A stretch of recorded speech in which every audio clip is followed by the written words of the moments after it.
ఈరోజు గౌరవ తెలంగాణ రాష్ట్ర బీసీ సంక్షేమ శాఖ మంత్రి అదేవిధంగా రవాణా శాఖ మంత్రి అయినటువంటి పొన్నం ప్రభాకర్ గారిని భారత వికలాంగుల హక్కుల పరిరక్షణ సమితి ఆధ్వర్యంలో మర్యాదపూర్వకంగా కలిసి ఏదైతే కాంగ్రెస్ పార్టీ ఎన్నికల మేనిఫెస్టోలో చెప్పినటువంటి అంశం ముఖ్యంగా రాష్ట్ర ప్రభుత్వం గౌరవ ముఖ్యమంత్రి గారు 6 గ్యారెంటీల అమలు గురించి ఆలోచిస్తుంది కానీ మరి కాంగ్రెస్ పార్టీ ఎన్నికల మేనిఫెస్టోలో వికలాంగులకు ఇచ్చినటువంటి హామీ అయినటువంటి ఆర్టీసీలో ఉచిత ప్రయాణంతో పాటు ఏదైతే ప్రభుత్వం మహిళలకు ఉచిత రవాణా సౌకర్యం కల్పించిందో ఆ రవాణా సౌకర్యం కల్పించడం వల్ల వికలాంగులు బస్సు ఎక్కేటటువంటి సందర్భంలో తీవ్రమైనటువంటి ఇబ్బందులు ఎదుర్కొంటున్నారు.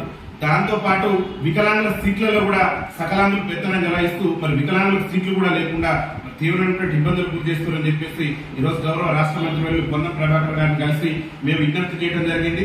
కాంగ్రెస్ పార్టీ ఎన్నికల మేనిఫెస్టోలో చెప్పిన విధంగా వికలాంగులకు ఆర్టీసీలో 100% రాయితీతోని ఉచిత రవాణా సౌకర్యం కల్పించేటటువంటి విషయాన్ని మరి గౌరవ ముఖ్యమంత్రి గారు దృష్టి తీసుకుపోవాలని చెప్పేసి మేము పొన్నం ప్రభాకర్ గారికి విజ్ఞప్తి చేయడం జరిగింది. ప్రధానంగా గౌరవ ముఖ్యమంత్రి గారు కూడా భారత వికలాంగుల హక్కుల పరిరక్షణ సమితి రాష్ట్ర కమిటీ పక్షం మేము ఒకటే విజ్ఞప్తి చేస్తున్నాం.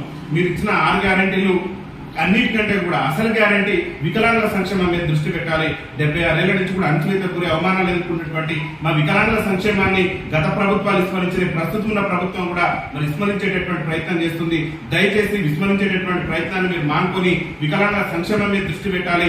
వికలాంగులకు ఏదైతే కాంగ్రెస్ పార్టీ మరి అభయాస్తం అని చెప్పేసి మేనిఫెస్టోలోనే మరి వికలాంగుల సంక్షేమానికి సంబంధించి మరి స్పష్టంగా కూడా హామీలు ఇవ్వడం జరిగింది. వికలాంగులకు 100% ఆర్టీసీలో ఉచిత రవాణా సౌకర్యం కల్పిస్తామన్నారు. వికలాంగుల బ్యాక్లాగ్ ఉద్యోగాలు భర్తీ చేస్తామని చెప్పారు. వికలాంగుల అట్రాసిటీ చట్టాన్ని అమలు చేస్తామని చెప్పారు. అనేక అంశాల్లో కూడా వికలాంగుల సమాజానికి ఇచ్చినటువంటి హామీలను అమలు చేయడంలో మరి గౌరవ ముఖ్యమంత్రి గారు కొంత నిర్లక్ష్య ధోరణి వ్యవహరించడం అనేది కొంత బాధ కలిగిస్తుంది. ఇదే విషయం మీద గౌరవ మంత్రి పొన్నం ప్రభాకర్ గారికి మేము సావధానంగా వివరించి ఒక స్నేహపూర్వకమైనటువంటి మా సమస్యల పరిష్కారం మీద మీరు ముఖ్యమంత్రి గారితో చర్చించి ఆర్టీసీలో 100% రాయితీతోని వికలాంగులకు ఉచిత రవాణా సౌకర్యం కల్పించడంతో పాటు వెంటనే మరి ఉద్యోగాల కోసం అన్ని నోటిఫికేషన్లు జారీ చేస్తున్నారు కానీ వికలాంగుల బ్యాక్లాగ్ ఉద్యోగాలకు సంబంధించి కూడా మరి ప్రభుత్వం ఇంతవరకు కూడా మరి చర్యలు తీసుకోలేదు. కాబట్టి గౌరవ ముఖ్యమంత్రి గారిని మేము ఒకటే విజ్ఞప్తి చేసేది వికలాంగుల బ్యాక్లాగ్ ఉద్యోగాలకు సంబంధించినటువంటి నోటిఫికేషన్ కూడా వెంటనే ఇవ్వాలని చెప్పేసి కూడా మరి గౌరవ మంత్రివర్యుల దృష్టికి మేము తీసుకెళ్లడం జరిగింది.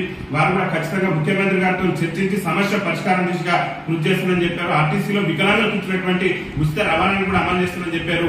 ఒకవేళ వారు మంత్రి గారు ఇచ్చినటువంటి మాట కూడా నిలబెట్టుకుంటే మేము కూడా ఆందోళన బాట పట్టాల్సి వస్తుందని చెప్పేసి కూడా ప్రభుత్వాన్ని హెచ్చరిస్తూ గౌరవ ముఖ్యమంత్రి గారికి గౌరవ మంత్రివర్యులకు స్నేహపూర్వకమైనటువంటి విజ్ఞప్తి చేస్తున్నాం.